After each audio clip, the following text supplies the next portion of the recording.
Welcome to the Intern Whisperer. The show is all about the future of work and innovation. So today's Intern Whisperer tip of the week for all of our employers and listeners: when generations are born, they have different technological breakthroughs that they're using. So many of you that are we'll say Gen Y and also even baby boomers will know what copy machines are. Millennials, maybe not so much. Gen Z, they're still looking at you with that confused face, scratching their head going, what do you mean a copy machine? They don't even know how to use it. Just as a reminder, we have to, as employee mentors, be able to explain how to use different industry technology, what the jargon is for your industry, and keep in mind, interns really don't know those things. They will be educating you just as much with the use of your phone and social channels, so it goes both ways. So today's guest is Mac Prichard. He is the owner of Mac's List, and we are so excited to have you here today, Mac. Well, thank you for having me. I'm looking forward to our conversation, Isabella. Oh, so excited here. So, Matt, what do you want to have, odd or even today? I'll do even today. All right. So, tell us about yourself using only 5 words and why. The 5 words that I came up with were service, curiosity, integrity, organization, and creativity. All right. So, we like to always hear why those 5 words. So, let's start with service first. Service is an important value that I learned from my parents and from my Catholic education, and it is fundamental to the work that we do at Mac's List. We're a certified B corporation. We're part of that global movement of business as a force for social good. And the reason I created Mac's List, which is a job board in the Pacific Northwest, is because I started sharing job postings with my colleagues. And I did this as a way of being of service to my network. And I've had a lot of different jobs over the years, Isabella, but the concept that runs through them all is trying to make a difference and in the community where I live and work, and service is an important part of that. Very nice. What was your second word choice?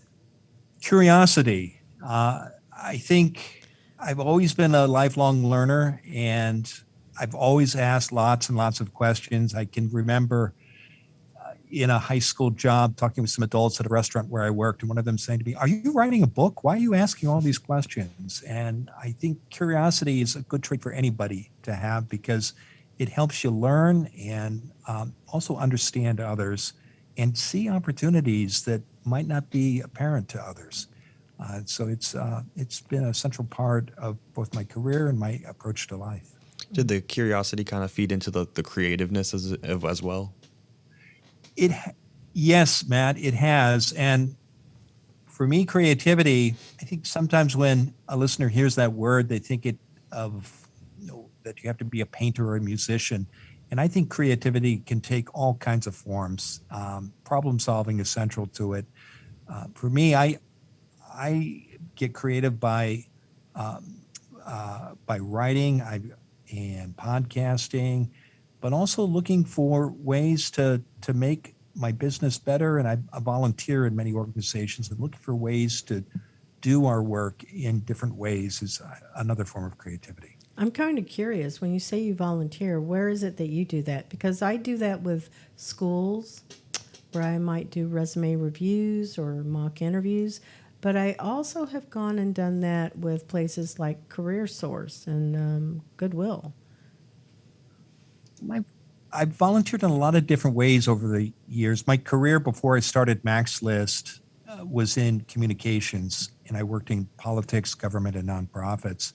So I was a volunteer on many political campaigns over the years, and I currently serve on a nonprofit board. I've been a board member a number of times, but I was also the fellow who organized our block party on my street for 14 years running, and for many years I put together our family reunion. So to me, volunteering it's about connecting with others, but when you give, you get so much in return, far more than what you put into it. How great is that? You're still doing block parties. That's awesome. Yeah, I don't know, but I like hearing that because that takes me back to when my parents did those too. Me too. Yeah. Yeah. It's a great way to connect with your neighbors. And when you close the street, everybody comes out. Yep. So it's fun. I have many good memories of, I lived in a cul-de-sac, and every house that I lived in had kids in it, all relatively around my age. And, all the parents would come out, and one parent, he would bring a projector out, and we'd project the Super Bowl or whatever movie. So we had big community events on this one street, and it was literally the whole cul-de-sac was just shut down. Kids are running around playing tag and hide and seek, and, parents are drinking beers and watching the Super Bowl. It's just really great memories. Okay, what was your next word? Integrity. And so good one. I think it's so important if you say you're going to do something to do it. And if you do that, you will stand out. And because sad as it is to say, not everybody follows through on everything they're going to say. They say they're going to do. Yeah. I know I experienced that as as an entrepreneur, as a startup. I'm going to tell you there's just never enough hours in the day, and there are not enough people to do it. So I'll say, yes, I'll get this done. And every intention is there, but even if I had 5 of me and I was working, I don't know, we'll say 10 or 12 hours a day, I think I would be able to accomplish so much more and actually, deliver those things that I promised. But man, it breaks my heart when I don't.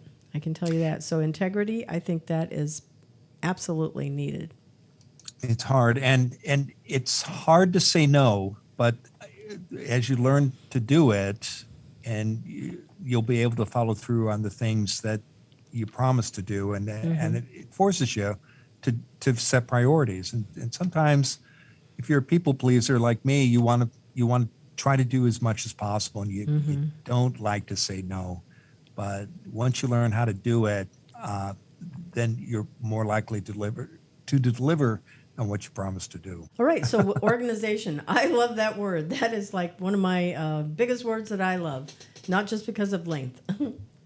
Well, it's a valuable skill to have, somebody who's a good organizer and knows how to manage things, both people and projects, and those are 2 very different sets of skills. It takes time to learn, but it's been important to me in both my career and my personal life to be a good organizer. Again, I worked in politics for a long time, and I found that the skills that I learned working on political campaigns were transferable to starting my own business, which surprised me at the time because I never saw myself as a business owner. But once I started taking those steps, the organizational skills I learned in politics really helped me as a business owner. Were there other skills that kind of surprised you that carried over and reigned true in your other industry as well? Well, sometimes when you hear the word entrepreneur, you think that it's an MBA or somebody working in technology. And so when I started my first business, I run 2 companies. The other one is a public relations firm 15 years ago. I thought, well, this isn't me. But once, Matt, I started going around and doing all the things a new business owner does, finding space, hiring people, getting clients, raising money, setting up systems. It all felt so familiar to me. And I realized that's what you do in a campaign. You have a candidate, that's the product. You've got to raise a lot of money quickly. Usually you start with family and friends, but if you're going to be successful, you got to move beyond that. You got to find good campaign staff, and you've got to develop messages, and you've got a product. Again, it's the candidate, and on election night whether you had a sale or not. And good campaigners, they'll work on half a dozen campaigns or more during the course of a career. So they'll go through that cycle again and again and again. And like a tech startup, even if your candidate loses, if you run a good race, there's no stigma in losing. People will recognize that you did a good job. And for whatever reason, maybe the registration numbers were against you, or there was some national trend you couldn't buck. You didn't win, but if you ran a good campaign, doors will continue to open. So you worked in politics for a while. Is that what you've always wanted to do, or as a child did you want to work as politics? Well, as a boy in grade school, being a baby boomer who was born in the late 50s, I just thought the space program was about as cool as it could get. So like every other 10-year-old, I wanted to be an astronaut. Uh, but I grew up in Eastern Iowa, Matt, and Iowa, thanks to the presidential caucuses, politics is just in the water there. And so I grew up seeing candidates from both parties come through my hometown and having an opportunity to meet them. And I remember in grade school, I think it was seventh grade, going to see, it's an old movie with Robert Redford. It was called The Candidate. And Oh, yeah. It was yeah.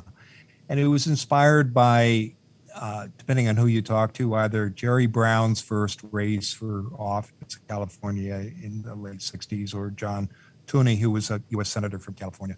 But it takes you through a campaign at a statewide level as it was happening in 1972. I sat through this movie twice, and I thought, wow, this is great.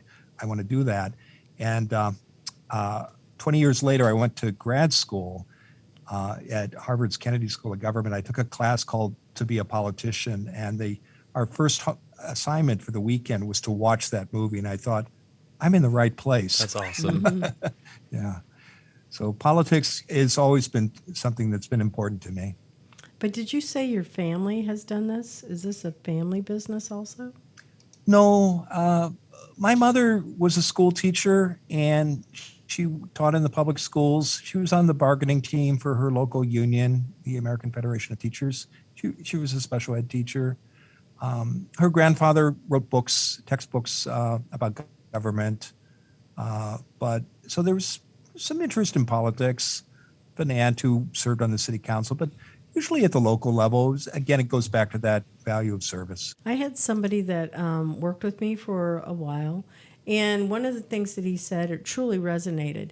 He said, when something happens, if it breaks or whatever it is, it fails in the workplace, he always would look and say, hey, I'll go and fix it. Because he knew it was an opportunity to set himself aside as being a leader and somebody that was a problem solver. Because most people would say, oh, no, it wasn't me. I don't want to, whatever. And people would avoid that. But he would just run straight into it. And I have to say, I think that's really good, solid advice.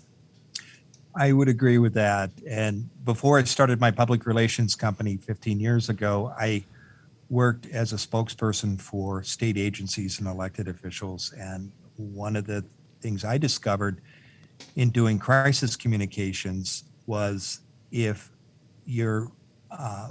many of my peers would avoid those sorts of jobs. They saw them as unpleasant and something that could hurt your career. But when things go wrong, and you've got a leader who is committed to fixing the problem and acknowledging a mistake, as a communicator, that's actually a great opportunity to show what you can do. Because again, if the leader has acknowledged the error and there's a plan to fix it, then you can talk about that plan. And you're not going to solve all the problems right away, but it's a great opportunity to show what you can do. And a number of times I was a spokesperson for projects that went very, very badly.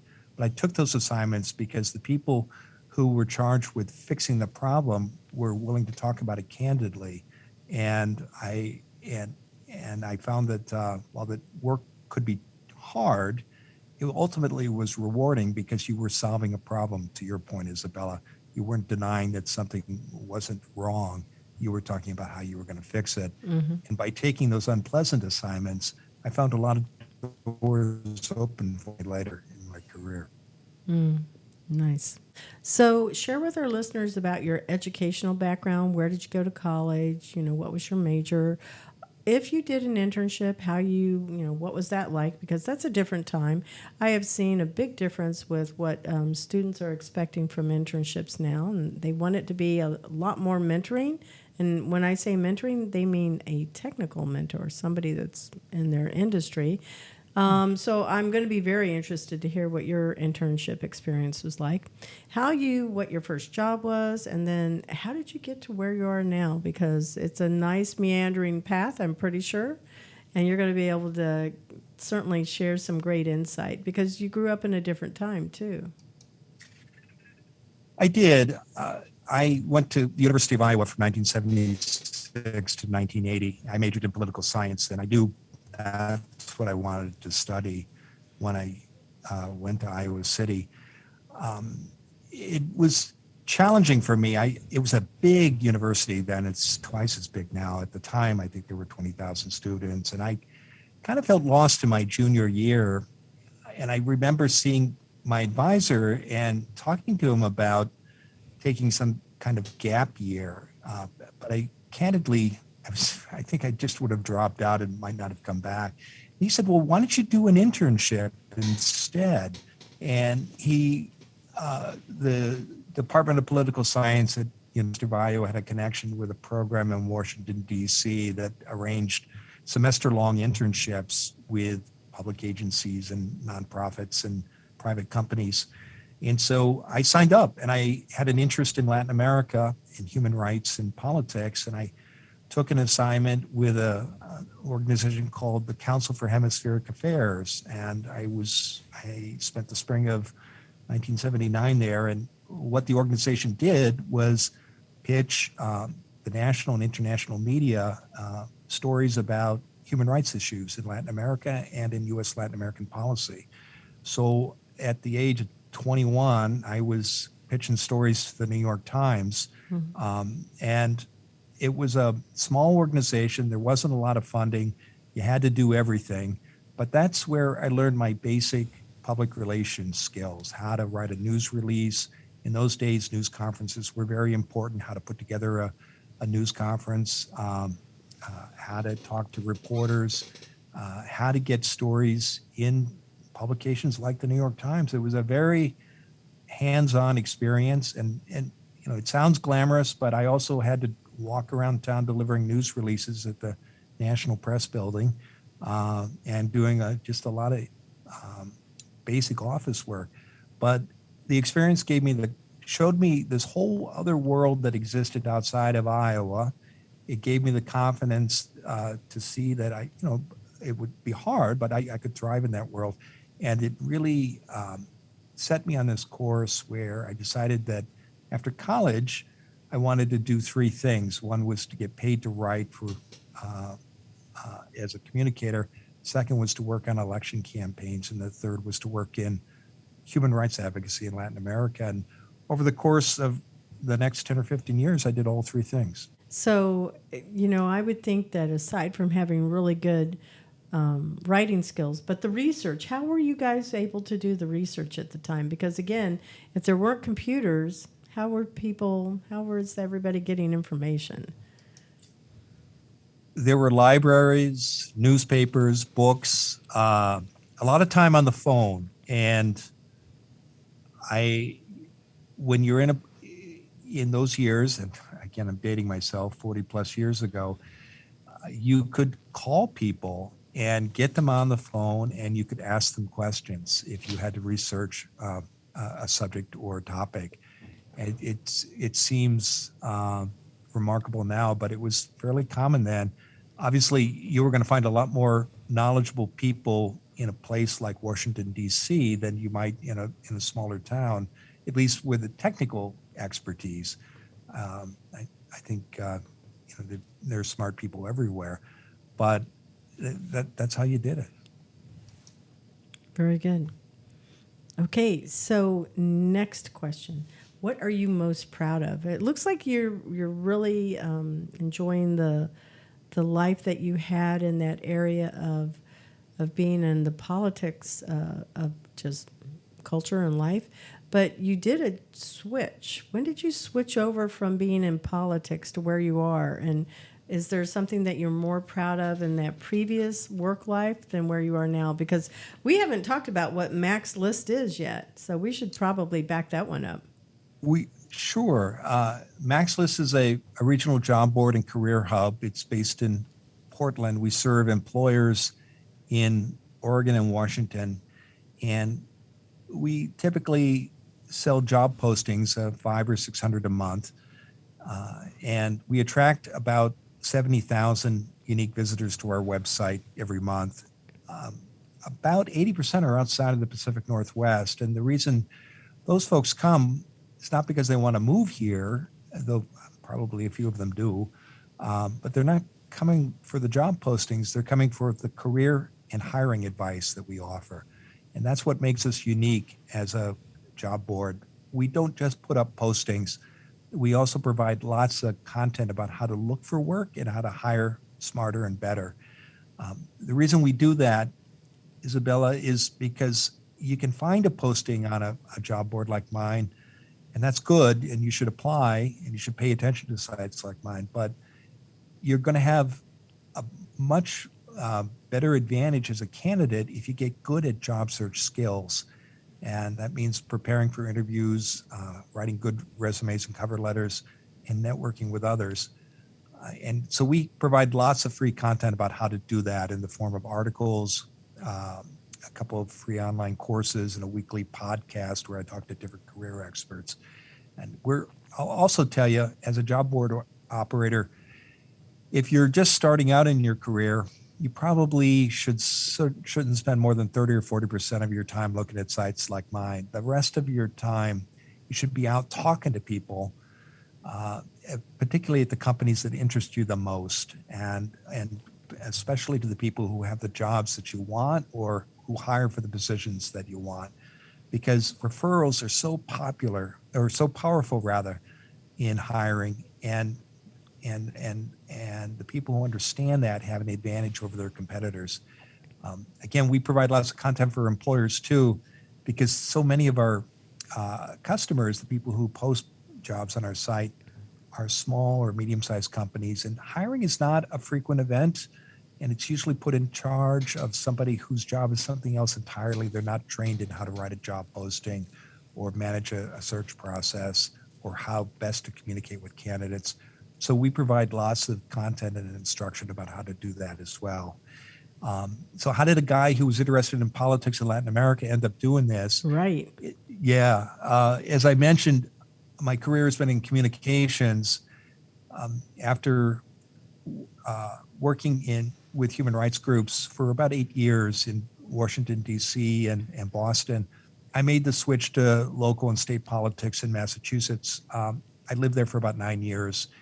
And I did that because I didn't want to leave the city. If I wanted to continue working in Latin America, I needed to go overseas or move to DC or New York, and I didn't want to do that. So I took my skills in communications and organizing, and they made the switch to becoming a communications director for first a big highway project, Boston's Big Dig. I was the first PIO, public information officer there. And then I worked for the state office for refugees and immigrants. And then I was about 10 years into my career, and I wanted to get a master's degree, and I wanted to get formal training in the things that I was doing every day. And so I was fortunate to get into Harvard's Kennedy School of Government. And when I finished the master's in public administration program there, my wife and I wanted to relocate. So we came to Oregon, and I worked in government and politics here, first at Portland City Hall as a communications director for a mayoral candidate. And then I went to the state capitol, and I was a spokesperson for several state agencies, as well as a speechwriter to a governor. Then after about 7 years in government, I was hired to be communications director for a national nonprofit based in Portland. I did that for 7 years, and our funder came to me and said, we're going to phase out jobs like yours across the country, but we want to continue working with you. We'd like to hire you, and you should set up your own company. And so I did that 15 years ago. But along the way, this all sounds kind of glamorous and exotic, but I had 2 really long periods of unemployment, once in my 20s and once in my 30s. And those experiences taught me the importance of backup plans? Backup plans and staying in touch with your network. And so I started sharing job postings. Nobody complained about getting a job posting, and it was a way of being of service to others. And that eventually became a business about 10 years ago, and now it employs 5 people, and it's a 6-figure operation. That's cool. I really admire your commitment to making a difference. It seems like everything that you did through all of your internships to working with Latin America, it just was that you wanted to make a difference. And now it seems like you're transitioning and trying to make a difference in a different area. And could you kind of speak on that a little bit? Yeah, that is a constant that runs through my career, Matt. Thanks for picking up on that. And I have also had my share of paycheck jobs along the way. I've worked as an office temp. And there was a time when my pride got the better of me when I was out of work. And I said, well, I'm not going to volunteer. I'm just going to focus on my job search and cash my unemployment check. And that was for me, that was a bad decision because I was at home stewing in my own juices and not getting out and seeing people. So I say that because I think I'm a big fan of paycheck jobs. If you got a choice between sitting at home and doing temp work, I think it's always the better option to get out there and do that work and make a living, even if you're earning less than you were in your profession, because there's a dignity that comes with work. And with service to others, that's an important value for me. But I also want to stress that you don't have to work for a nonprofit for your job to have meaning. I think what the important thing is to find work that engages you and satisfies you. And whether you're working for a private company or a nonprofit, the organization exists because it's solving a problem. It's providing a service, and that's a good thing. And if you're part of a successful team, no matter what your occupation, you are going to be making a difference, and that's going to give you and your colleagues satisfaction that is going to be very rewarding and make you excited about going to work every day. So I'm going to add on to the value that you're bringing with your job board, but it's also the additional like resume review or resume tips or whatever. Mm-hmm. I was a speaker at an event here in Orlando, and I was talking about skills-based resumes and how they look different from the traditional resumes where here's a list of the things that I did in my job. There's always a skill, a cognitive skill. That's what's coming on inside of your brain for our listeners. And that's what helps produce some type of an output. It could be a spreadsheet, it could be a report, it could be a video, but you have to have some real skills there. And so now the movement, just so our listeners know, is to have those skills like problem solving and critical thinking and research and time management and the values that you also expressed. Those are something that are truly more valuable now, and is the way that people are beginning to differentiate themselves, because the job descriptions should be focused on real skills. Because if I went from being in the video industry and I decide I want to go into the medical industry, they're very different, but there are those cognitive skills, problem solving, critical thinking, time management, organization, like you mentioned also. Those are all transferable to anything that you do. And I think that's really where we become those people that can help others see, let's look at what it is that you're bringing to the table. Because hands down, a single mom, a student that works, a job and goes to school full time, I mean, obviously they're really good at managing time and solving problems. So those would be at the top of my list of people to hire. It's just a commentary, really, but feel free to weigh in.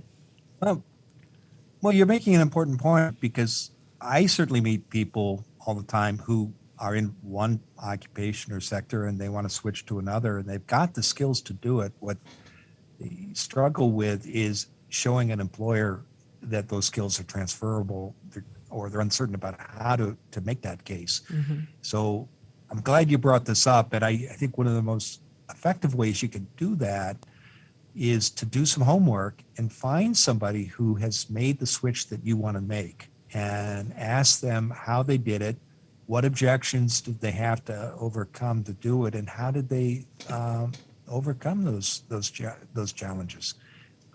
Learn from somebody who's already done what you want to do. And again, it's in some ways it's like the kind of research problems I was dealing with 40 years ago, where it's trying to find people via the phone who could answer a certain question. The Intern Whisperer is brought to you by Cat5 Studios, who help you create games and videos for your training and marketing needs that are out of this world. Visit Cat5 Studios for more information to learn how Cat5 Studios can help your business. Thank you, Cat5 Studios. It's the same thing today. You're just doing it by email or chat. Or polls. But there's like somebody who online solved the polls. problem. Yeah. Yeah. There was something else that you had mentioned is like, you had just said it too, is like we used to go and pick up the phone and call people. And so now with everything being more digital and it's online, people can go. One of the things that I've encouraged students to do is when you're looking for a job, you don't start at the last semester when you're going to do that. You start when you first get into school and you begin to build up a network of people that you know. And even if you're not on any social channels, you should at least have presence on LinkedIn because that is the business social channel.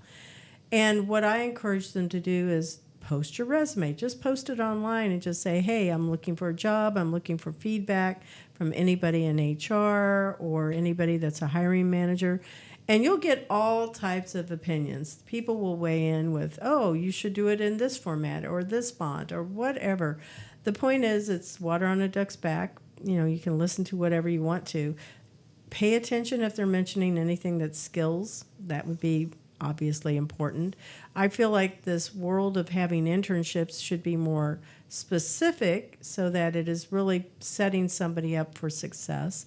You can also post in groups, LinkedIn groups, and I've encouraged them, go talk with people, reach out on LinkedIn and connect with 5 people a day, the hiring manager or the HR person, and then people that are like your peers, entry level. If you choose that, you'll have a nice, well-rounded assortment of people that can begin to connect with you. But even in the LinkedIn groups, like share a question and say, hey, what does anybody think about this? Why do you think you have to have 3 years of experience instead of 2? Just as a poll and a question. What are your thoughts about all of that? Well, I like the point you're making that you shouldn't wait until the last semester before graduation to start your job search. College is a time for exploring different ideas and different opportunities. And I think everybody has an idea of what interests them when they start school, and they in their freshman year, they should act on those interests and join clubs, talk to people who are doing the work that interests them, think about the concerns they have about breaking into that field and get advice. I think internships are really important. Mm-hmm. These days, most students who, if they can swing it, will have at least 2, sometimes 3. But even if you can't afford to do academically sponsored internships, summer jobs are invaluable too for both building a work record and getting practical experience in the workplace. But again, another challenge I see students wrestle with is they think they have to have the perfect job after graduation, and recognize that you're going to be in the workplace for 40 plus years, and you need to know what your ideal job would be. And sometimes you have to figure out the 2 or 3 jobs that you're going to have to take to get to that position, and recognize it's a process. So don't wait and don't expect perfection right away. I'm going to add to that because sometimes people forget that, they've got a job at Publix or McDonald's or Taco Bell. And I sit here and go, but there's still a skill there. You're either there to, be able to negotiate a problem if it's within another, person within the company. Somebody doesn't want to work the line and do this. Customer service is always huge. So communication, customer service, being able to solve problems, being able to be aware of time management. If they can count change without the computer, that's going to be amazing because that's going to be not relying on technology, but, their brain power. So I feel like there's ways that they can really recraft that resume so that it truly speaks to the skills, not the tasks that they did in the job. That would be of huge value. But let's switch it up and talk talk about the mid to senior level people, because I think mid to senior level, they get bored, they want to go to a new industry, so they go and they switch gears. Again, I'm going to go from video over here to medical. Like, how would you suggest that they do that? Do you have any tips? I think that it's important to have clarity about what it is you want to do next. Mm-hmm. And I see many people wrestle with that, many candidates, and because they're uncertain, they get stuck or they never get started. And I think one of the best ways to get that clarity is to find, again, I've made this point before, but find somebody who has the job that interests you and talk to them about it. There's also, I think, great value in working with coaches, and you can hire career coaches to help you take you through a process to get clear about your goals for your next job. You can also work with often the career services office at your university if you're a college graduate, or every state has an employment department that has great services too that are free. But I think getting that clarity is really important. And then if you haven't, if the job searches you've done in the past have relied just on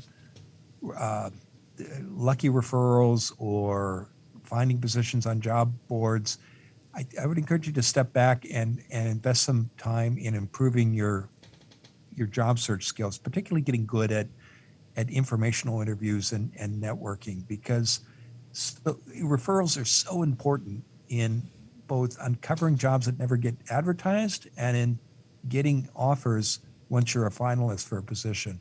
Mm-hmm. The people who are good at reaching out to others and having structured informational interviews with them that are focused on business results are going to have a great advantage over their competitors. Mm-hmm. And I think both of you made really interesting points that kind of feed into one another. Whereas, Mac, earlier you mentioned how, when you're getting out of school, you're looking for this like perfect job. But I think the myth of there being a perfect job ever is just kind of something that runs true for all age groups, right? I don't think there's always going to be a point where you want to reinvent yourself and go a different direction. So it doesn't matter if you're 19 straight out of school looking for that perfect job. You might be 40 and you're looking for that perfect job still. Mm-hmm. I don't think there's that myth where it doesn't exist. And then also, because you don't have what your ideal perfect job is, it doesn't mean that you are losing or that you're less than in any way, right? Because now you're learning things that you don't want to do. Mm-hmm. And you'll never lose that human capital that you gain from any experience. Every experience is a learning experience, and that can never be taken away from you. Absolutely. And I'm so glad you brought that up, Matt, because most of us will have perhaps 10 or a dozen jobs in the course of 40 years in the workplace. And many of us will change careers 3 or 5 times. And so we've got to get good at reinvention, and we've got to learn the skills that are going to help us do that, because it's coming. And what you don't want to see happen is getting stuck in a place where you're unhappy and stuck in large part because you don't know how to move on. Eventually, your unhappiness will catch up. You'll be miserable, and you might be asked to leave without being given a choice. So you need to take charge of your career. You can't wait to be picked. You got to go out and look for your opportunities and know what you want and be clear about what you offer. Be really good at showing employers the difference you can make. Let's do some fun questions. Okay, what is the best meal that you can whip up and amaze your friends and family? It can also be a dessert. I'll throw that one in there in case it's not a meal. I'm really good with the takeout menu. And all right. Yeah. I've got a number of wonderful restaurants on speed dial. And it's ironic because, to your point earlier about service jobs, Isabella, when I was in high school and college, I worked as a cook. So I worked at a hotel restaurant in high school. I was a good short order cook. And then later I was at a surf and turf place. But it was a very, it was production cooking. It was the line. Yeah, I was on the line. I was the guy who ran the wheel where all the orders were, and my job was to keep the waiters on one side and the cooks on the other happy and coordinate everything. It was a great uh, preparation for politics and crisis communications. Oh, So yeah. you did expo work. Okay. It sounds Yeah. like Gordon Ramsay. Wait, you donkey. All right, Matt, you get to ask the fun question, the last question here for the first half of the show. Awesome. Do you think life exists on other planets? I do. Yeah, Yes, we all it's such do. a big universe, and it has to be. It has to be so, and I someday will learn that. Yeah. So my thing, and Matt knows, he's heard me say this ad nauseum. So Men in Black, when you open the locker and they all say, "Hail, hail the king," So I sit here and I think, yes, they are totally everywhere. I'll equate it to something I haven't said before. I think about ants. I sit here and go, we look like giants to ants. And so what if the ants were really the aliens, or, the cockroaches, just like in Men in Black? So they could all be. Who knows? They've been around forever. Yeah, it's a big universe. All right. Well, we're going to take a few minutes to acknowledge our sponsor. And so we will be back in a minute. 5, 4, 3, 2, 1. The Intern Whisperer is part of Employers. I No, started you reading. don't say that. You just say back to our show. Oh, well, I don't have a. Oh, yeah. And back to our show. The part you're supposed to You say want- back to our show. This part is all about. I don't have it here. It's not written up. Did you scroll down the page? Okay, just for the video team, this is For not in shortcutting there. all that. Yeah. Okay. Yeah, does well, life exist? The Intern Whisperer. Oh, okay. There we go. okay. I don't you know wanna, what I was thinking. You want to try? Yeah, again? I was looking at the ad read. I'm so sorry. Okay. Now, Nick or Alex, this is where you pick it up. Okay, go ahead. And back to our show. This part of the show is about the future of jobs and industries in 2030. All right. So, Mac, what do you predict the future of the industry and jobs will look like in 2030? How much automation, robots? Pick whatever you want. Remote work is here to stay. Oh, yes. And that might seem obvious today when you and I are talking about it with Matt, but 2 years ago, 3 years ago, before the COVID-19 pandemic, there was a lot of debate, and there were lots of very serious people who could talk at length about why remote work wasn't going to happen for And wouldn't work. the majority. Yeah, it wouldn't work. And the pandemic has shown us otherwise. Now we've got to sort it out and figure out how it's going to work.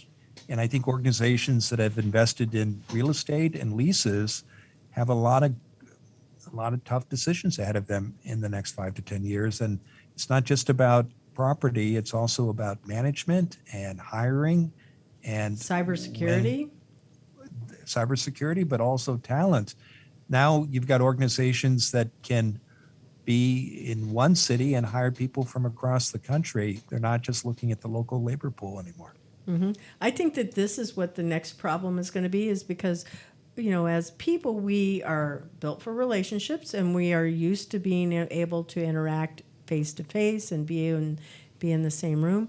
I think that the bigger problem is going to be how do you get people to not be so isolated and begin to communicate more? Because yes, face to face is always the best. We know that. Studies have definitely demonstrated that. This is also good, but then there's people that want to keep their cameras off, whatever. And then you have phone calls, because at least the more of your senses you're using, obviously, the better the relationship is. People can pick up on social cues and voice and all of those variables. But then if you're left to your own devices and you're looking at either email, and I'll still take email over text, because texts are usually very, very, what's the word I'm looking for? Casual with how they write. And I detest a texting conversation that is more than 3 times. Sit here and just pick up the phone. It's going to be so much faster. Anyway, what are your thoughts about all of that? Because I think the more senses that are used, the more relational we become. When we do not have the use of senses and we're all working remotely, Lord help us. It becomes more of an introverted and an awkward experience, it seems.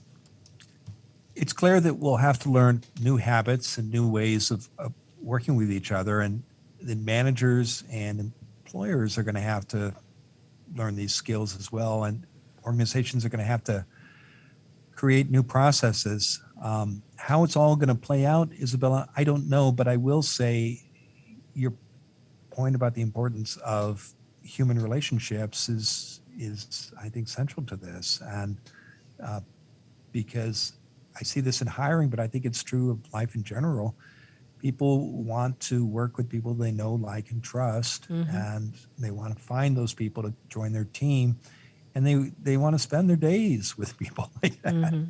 So I do think it is possible to build good, effective working relationships on virtual teams, and I think for companies that have been had work at home Fridays or have been working with remote teams on a partial basis before the pandemic, they've got an advantage over their competitors.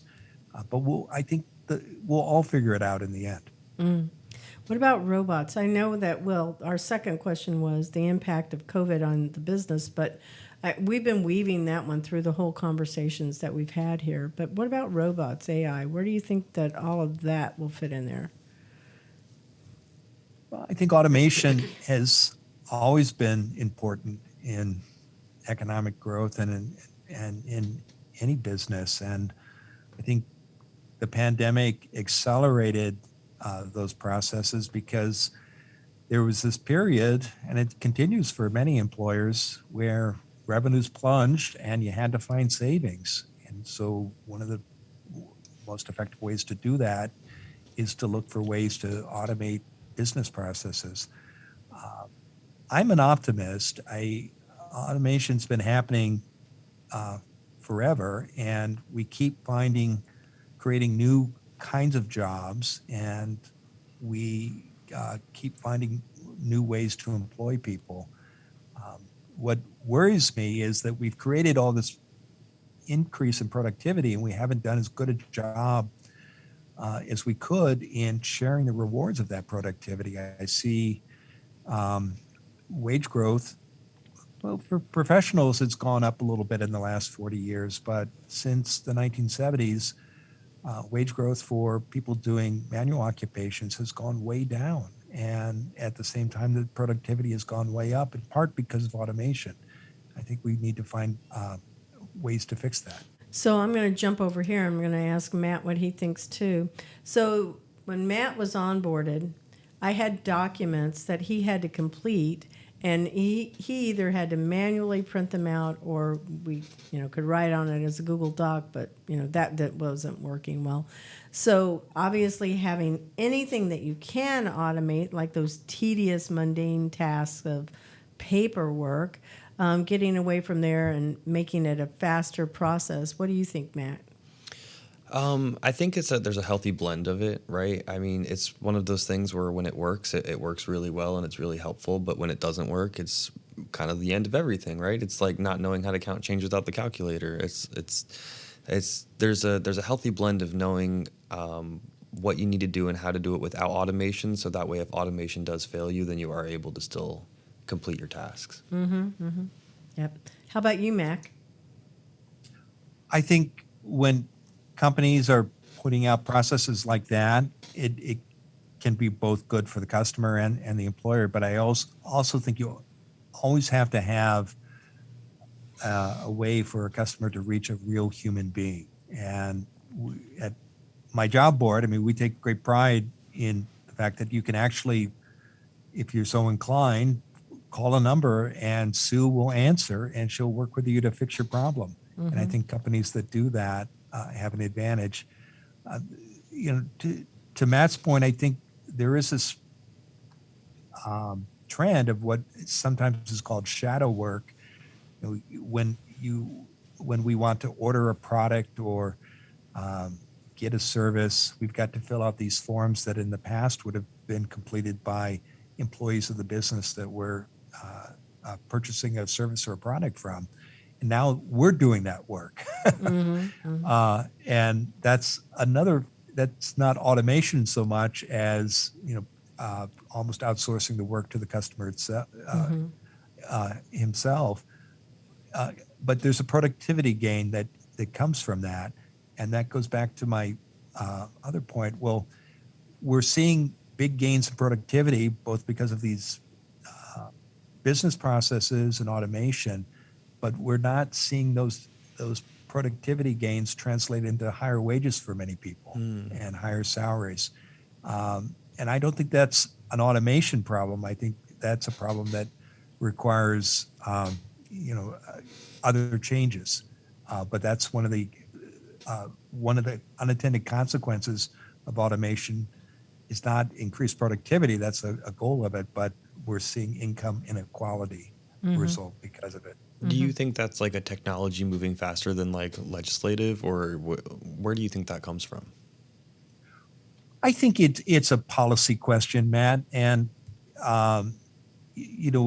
if you're a business owner and you adopt new business processes that increase productivity, you've got a choice to make about how you want to distribute those rewards. Are you going to invest in your workers and take the profits that result from gains in productivity and put them into higher salaries? Are you going to invest in growing the company? Are you going to keep the money? Those are choices every business owner makes. And I think as a society, there's a bigger question here about that. But again, ultimately, it's a policy question. So out of that whole conversation, what is really interesting to me is the fact that we still have classes of people, those that may have basic, skills, like they don't teach cursive writing anymore. And so how are people supposed to sign something? Well, what came out of that issue was, we need to have digital signatures. So you pick which one you want it to be as your signature. And then there's people that may not know how to actually write because they speak multiple languages. So, they type something, or the way that it's done in their country, for example, in Latin countries, they tend to put their picture as well as their birth date and their marital status. I go, no, we don't do that here in this country. So there's some cultural things that are happening when you outsource the ability to complete information on a form. What would be interesting, and I don't know, I have a feeling this is going to be what will happen, is to have one basic master registration form, and then which is what machine learning is doing, is you start typing your name, it pops in there, right? And it begins to populate all the way across. Like, think about your life resume, and if you could upload that into all registration forms that you would ever have to complete in your whole life, whether it's a Pell Grant or you're asking for Social Security, whatever it is, that spectrum, right? There's this one registration form and your whole life gets uploaded in there. Like, that is terrifying to me, because I'm sitting here thinking that's a lot of data about my life that's being put up there. It is certainly convenient. I don't have to complete job applications a million times because, I have this one registration page that is my life. But that wasn't on anything that I found, but it was just through this conversation that we've had that I was thinking of that. And I went, what if it was like that way? That would be, I don't know, scary. What do you guys think? Mac? Well, I think all the information you just described is probably out there about each of us on the internet already. 100%. It's probably in our phone, honestly. This is not a phone. This is a little computer. It's everything. Yeah. Bringing it back to job search, in the end, you got to have a good resume, but it's the personal connections that will matter. And it's your understanding of the special challenges of that company and that hiring manager that will distinguish you from the other applicants. Mm-hmm. So I don't think hiring managers are looking for as much information as possible about a candidate. I think they want to know how an applicant is going to help them solve their problems and the ones that are keeping them up at night. And that means that you gotta you got to niche down and have that specialized knowledge, not a lot of general knowledge. Does that make sense? Yeah, it does. Absolutely. I wanted to ask what your best mentoring advice was that you would like to share with our listeners. Don't wait to be picked. When I talk to people about their careers, they know what they want. Sometimes it's really hard for them to say it out loud. But I encourage you to do that. Tell a friend, a partner, what it is you want to do next, and then find somebody who's done it, talk to them about how they did it, and start following that advice. But don't wait for a job. If you know you want to work at Nike, don't wait for a job to pop up on the Nike website. Start talking to people at Nike about the job you want. Find the people who have that job and start building relationships inside the company. And if you do see the job pop up on the website, yes, apply, but don't wait for your resume to be plucked out of the pile. Start building connections with people who are involved in that hiring process and inside that organization. Because I would challenge every listener, think about the most satisfying jobs you've had. They probably come through an internship or referral, some personal connection. And so our challenge when we're looking for something to do next, whether it's a job or an opportunity outside of our professional life, is to build those same connections and create those same referrals, and create those same opportunities, and don't wait for them to be advertised or put in front of us and hope that when we raise our hand, someone will say, yeah, you, I'm picking you. Yes. That's really great advice. And this might get cut, but just from my personal experience, a lot of the job, I've worked a lot of odd jobs, customer service jobs, restaurant jobs, things like that. And a lot of them have came from my connections with people, but then also waiting around to be picked. I would be at a job and I would be unhappy, and then I would have a friend who left the job, 6 months ago, hit me up and go, hey, you're a really good worker. You should come work for us over at this other restaurant. So it was a combination of my connections with people, but then also me not going and trying to make the jobs that I really wanted to be. So instead, I just kept getting stuck in, Groundhog Day in the same job because the people knew I was good at that, but they would just keep referring me to other jobs that are similar like that. And I would only leave when I had another opportunity present itself instead of seeking that opportunity and then leaving. Very insightful. All right. Well, here we are getting at the end of the show. So, Mac, how can our listeners find you? What's your website, your social channels, LinkedIn? How do you want them to connect with you? Please connect with me on LinkedIn and mention that you heard me on the show so I know how you found me. And again, my name is Mac Prichard. And also visit our website, maxlist.org. Well, you'll find lots of information there about how to look for work and how to hire smarter. And we also have a weekly podcast. Every week I talk to a different career expert about the nuts and bolts of job hunting. Just go to maxlist.org/podcasts, or you can find the show anywhere you download podcasts. It's called Find Your Dream Job. Ooh, that's a really easy name to remember. Very good. Well, I want to say thank you to our sponsor, Cat 5 Studios. Thank you to our production team, Becca Coffey, associate producer intern, video and audio editing interns, Nick Morales and Alex Teal. Music by Dave Francis, Sophie Lloyd, Charles Fleming, and Elijah Sutton. Sound effects by Matt Miller, our own Matt Miller, and this is his last show. So he is finishing strong with you, Mac, just so you know.